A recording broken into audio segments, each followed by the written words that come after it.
கட்லா ரோகு பிடிக்கிறதுக்கு நீங்கள் பிகினராக இருந்தீங்கன்னா, இப்போ தான் நீங்கள் தொடக்கக்காரராக இருந்தீங்கன்னா, இந்த ஃபீடர் செட்டு உங்களுக்கு நல்ல ஒரு ரிசல்ட் தரும். இந்த ஃபீடர் கிட்ட சாப்பிட வர மீன் எந்த மீனாக இருந்தாலுமே ஈஸியாக லாக் ஆகிடும்.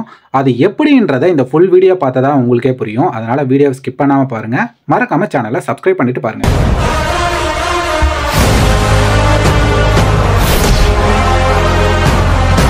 ஹலோ ஹண்டர்ஸ், இன்றைக்கி நம்ம பார்க்க போகிற ஃபீடர் செட் பார்த்தீங்கன்னா பஞ்சு குத்தி போடுறது. இது வந்து பார்த்தீங்கன்னா பிகினருக்கு ரொம்ப ஹெல்ப்ஃபுல்லான ஒரு ஃபீடர் செட்டு. ஆரம்ப காலத்தில் எனக்கே நல்ல ஒரு ரிசல்ட் கொடுத்த ஃபீடர் செட்டு. அதுக்கப்புறம் தான் நான் படிப்படியாக எல்லாமே கற்றுக்கிட்டேன்.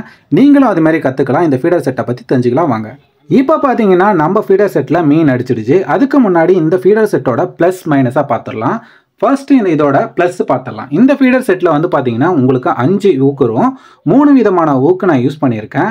அதே மாதிரி டிஃபால்ட்டாக பார்த்தீங்கன்னா இதுலேயே பஞ்சு குத்தி இருக்கும். நீங்கள் எதுவுமே மாற்றணும்னு அவசியம் இல்லை. அடுத்ததாக பார்த்தீங்கன்னா இந்த ஃபீடர் கிட்ட வந்து சாப்பிட்ற மீன் எந்த மீனாக இருந்தாலுமே ஈஸியாக லாக் ஆகிடும். ஏன்னா 5 முள் இருக்குல்ல, அதனால் ஈஸியாக லாக் ஆகிடும். அது வாயில் மட்டும் லாக் ஆகாது, அதோட ரெக்கையில், கீழ்ப்பகுதியில், வால் பகுதி, மேலே கூட மாட்டிட்டு வரும். அதே மாதிரி இதில் சின்ன மீன் மாட்டினாலும் உடனே எடுக்காதீங்க, கொஞ்ச நேரம் வெயிட் பண்ணுங்கள். கிட்டத்தட்ட இப்போ வர மீன் கூட பார்த்தீங்கன்னா ஒரு சின்ன மீன் கூட தான் வரும். ஒரு சின்ன மீன் ஃபஸ்ட்டே அடிச்சிருக்கோம், அதுக்கப்புறம் பார்த்தீங்கன்னா இந்த பெரிய மீன் அடிச்சிருக்கு. ஸோ இது மாதிரி இதில் ப்ளஸ் வந்து நிறைய இருக்குது. மைனஸ்ன்னு பார்த்தீங்கன்னா இதில் வந்து 5 முள் இருக்கிறதுனால குப்பை மாட்ட வாய்ப்பு இருக்குது. அதனால் அதிகமாக குப்பை கட்டை இருக்க இடத்துல யூஸ் பண்ணிங்கன்னா மாட்ட வாய்ப்பு இருக்குது. அடுத்ததாக பார்த்தீங்கன்னா அதில் நிறைய முள் இருக்கிறதுனால லேண்ட் பண்ணும்போது லேண்டிங் நெட்டு முக்கியமாக தேவை. நீங்கள் லேண்டிங் நெட் இல்லாமல் கையில் இது மாதிரி இறக்குனீங்கன்னா கொஞ்சம் அனுபவமாக இருந்தீங்கன்னா பிரச்சனை இல்லை. அனுபவம் இல்லைனா கை காலில் எதிலாச்சும் ஏற வாய்ப்பு இருக்குது. அதே மாதிரி சின்ன மீன்களோட தொல்லை அதிகமாக இருக்கும். டக்கு டக்குன்னு மாட்டிகிட்டு இருக்கும். 1-2 மீன் மாட்டிடுச்சுன்னா இழுத்துக்கிட்டே இருக்கும். ஜிலேபி தொல்லையும் அதிகமாக இருக்கும். அதனால் ஒரு 2 வாட்டி தொல்லை கொடுத்துட்டே இருந்தீங்கன்னா நீங்கள் இடத்த மாற்றி போட்டிங்கன்னா கண்டிப்பாக நல்ல ரிசல்ட் இருக்கும். இப்போ வர மீன் பார்த்தீங்கன்னா கிட்டத்தட்ட ஒரு 3 கிலோ இருக்கும். அது வாயில் தான் எடுத்திருந்தது. அது எந்த கலருக்கு எடுத்திருக்கு பாருங்கள். நல்ல ஒரு லாக்கு வாயில் எடுத்திருந்தது. கூடவே ஒரு சின்ன மீனும் வந்துருந்தது. இதுக்கு தான் சொல்கிறேன், சின்ன மீன் டொக்கு டொக்குன்னு அடிச்சிட்ருக்கோம். அதெல்லாம் பார்க்காதீங்க, கண்டிப்பாக அடிக்கும். ஜிலேபி அடிச்சிருச்சு, இதை எடுக்கணுன்றது எப்போனா அடிச்சுட்டு கொஞ்சம் தூரம் இழுத்துட்டு போயிடும். அதுக்கப்புறம் வேணால் ஃபீடரை எடுத்துருங்க. இல்லை தட்டிக்கிட்டே இருக்குது, கொந்திக்கிட்டே இருக்குன்னா நீங்கள் வெயிட் பண்ணிங்கன்னா கண்டிப்பாக இந்த மாதிரி பெரிய மீன் நீங்கள் லாக் பண்ணலாம். அடுத்ததாக பார்த்தீங்கன்னா சேம் பால் செட் தான். இந்த பால் செட்டில் போட்டு ஒரு 5 நிமிஷம் தான் வெயிட் பண்ணேன். இதுக்கு நான் யூஸ் பண்ண எசன்ஸ்ன்னு பார்த்தீங்கன்னா ரோஸ் மில்க் எசன்ஸ் யூஸ் பண்ணேன். ஸோ ரோஸ் மில்க் எசன்ஸோட பிசைஞ்சு போட்டதில் வந்து போட்ட ஒரு 5 மினிட்ஸ்லேயே அடிச்சிடுச்சு. அந்த செடியெலாம் வந்துட்டு இருக்கு பார்த்தீங்களா, அதனால் ஒரு செட்டு மட்டும் போடுவோன்னு போட்டு வெயிட் பண்ணேன். திடீர்னு மீன் அடிச்சிடுச்சு.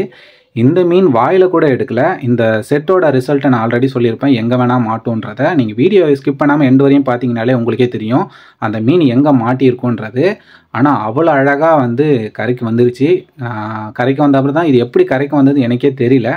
ஏன்னா வந்து பார்த்திங்கன்னா அதோட ரெக்கையில் மாட்டியிருந்தது. ரெக்கை வந்து சாஃப்டாக இருக்கும். அது மீனை வந்து கொஞ்சம் பொறுமையாக நிறுத்தி நிதானமாக லேண்ட் பண்ணி இறக்குனேன். கீழே இறங்கியே லேண்ட் பண்ணிட்டேன். ஆனால் நான் அப்படியே தூக்கியிருப்பேன், ஆனாலும் அது வந்து பிச்சுக்கிட்டு வரல. அதேமாதிரி முள் தரமும் நல்லா இருந்தது. நான் அந்த ஒரு 3 கிலோ மீனை அப்படியே தூக்கியிருப்பேன். அந்த முள்ளோட குவாலிட்டி அதுலேயே தெரியும். நீங்கள் வந்து பிகினராக இருந்தீங்கன்னா ஃபர்ஸ்ட்டு இந்த மாதிரி ஒரு பால் செட்டை ப்ரிஃபர் பண்ணுங்கள். நீங்கள் ஏதோ ஒரு ஃபீடர் ரெடி பண்ணிவிட்டு ஒரு 5-6 முள்ளை கட்டி இந்த மாதிரி பஞ்சு கொடுத்து நீங்களே ட்ரை பண்ணி பாருங்கள், கண்டிப்பாக ரிசல்ட் இருக்கும். இல்லை உங்களுக்கு இந்த மாதிரி பால் செட் வேணும்னா நம்ம இதை வந்து சேல் பண்ணிகிட்ருக்கோம். உங்களுக்கு இந்த பால் செட் வேணும்னா மேலே இருக்க நம்பரை காண்டாக்ட் பண்ணி வாட்ஸ்அப் பண்ணுங்கள்.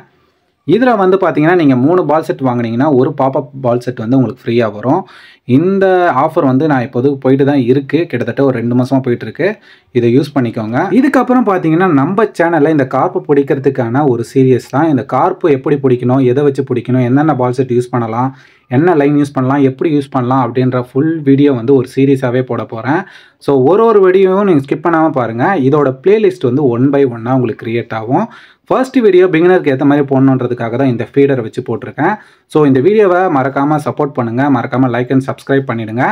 உங்கள் ஃப்ரெண்ட்ஸுக்கு யாராவது கார்ப்பு பிடிக்கணும்னு ஆசை இருக்கிறவங்களுக்கு இந்த ஐடியாவை நீங்கள் ஷேர் பண்ணுங்கள். ஸோ நீங்கள் வீடியோ ஸ்கிப் பண்ணி பார்த்துருந்தாலும் பரவாயில்ல, மறக்காமல் இந்த வீடியோவை உங்களுக்கு தெரிஞ்சவங்க பிகினருக்கு மறக்காமல் ஷேர் பண்ணிவிடுங்க. இந்த கார்ப்பு சீரியஸில் எப்படிலாம் இருக்க போகுதுன்னு தெரியல, ஆனால் உங்களுக்கு ஏற்ற மாதிரி நிறைய இன்ஃபர்மேஷன் கண்டிப்பாக வரும். அதனால் ஸ்கிப் பண்ணாமல் பாருங்கள். இப்போ ஏற்றுற மீன் பார்த்தீங்கன்னா கிட்டத்தட்ட அது மாட்டின இடத்த இப்போ தான் நான் நோட்டீஸே பண்ணேன். கிட்டத்தட்ட அது ரெக்கையில் தான் மாட்டியிருந்தது. அதுலேயும் இப்போ தூக்குவோம் பாருங்கள். அந்த மீனை பாருங்கள், ஒரே ஊக்கில் தான் மாட்டியிருக்கு. அந்த 3 கிலோ மீனை தூக்கியிருக்கேன். அந்த முள் வந்து கொஞ்சம் கூட டேமேஜ் ஆகலை. இப்போ உங்களுக்கு க்ளோஸ் அப் காமிக்கிறேன், எந்த இடத்துல மாட்டியிருக்குன்றதை நீங்களே பாருங்கள். பாருங்கள், அதோட ரெக்கையில் தான் மாட்டிகிட்ருக்கு. மற்ற முள் எதுவுமே மாட்டல, ஒரு முள் மட்டும்தான் மாட்டியிருக்கு. ஸோ கிட்டத்தட்ட ஒரு 3 கிலோ இருக்கும். நீங்கள் எத்தனை கிலோ ரோகு பிடிச்சிருக்கீன்றதை மறக்காமல் கமெண்ட்டில் வந்து சொல்லுங்கள். நீங்கள் எந்த மாதிரி பால் செட் யூஸ் பண்ணுறதையோ மறக்காமல் கமெண்ட்டில் வந்து சொல்லுங்கள். இந்த வீடியோ உங்களுக்கு பிடிச்சிருந்தா மறக்காமல் ஒரு ஹார்ட்டின் போட்டுருங்க. மறக்காமல் இந்த கட்லா ரோகு பிடிக்கிற ஒரு சீரியஸை சப்போர்ட் பண்ணுங்கள் ஃப்ரெண்ட்ஸ். நீங்கள் சப்போர்ட் பண்ணால் தான் என்னால் மேலும் வீடியோ போட முடியும். சில ஐடியாஸும் நானும் கொடுக்குறேன், உங்களோட ஐடியாவையும் நீங்கள் கொடுங்க. நம்ம சேர்ந்து ஃபிஷிங் பண்ணலாம் நிறைய இன்ஃபர்மேஷனோட. பாய்.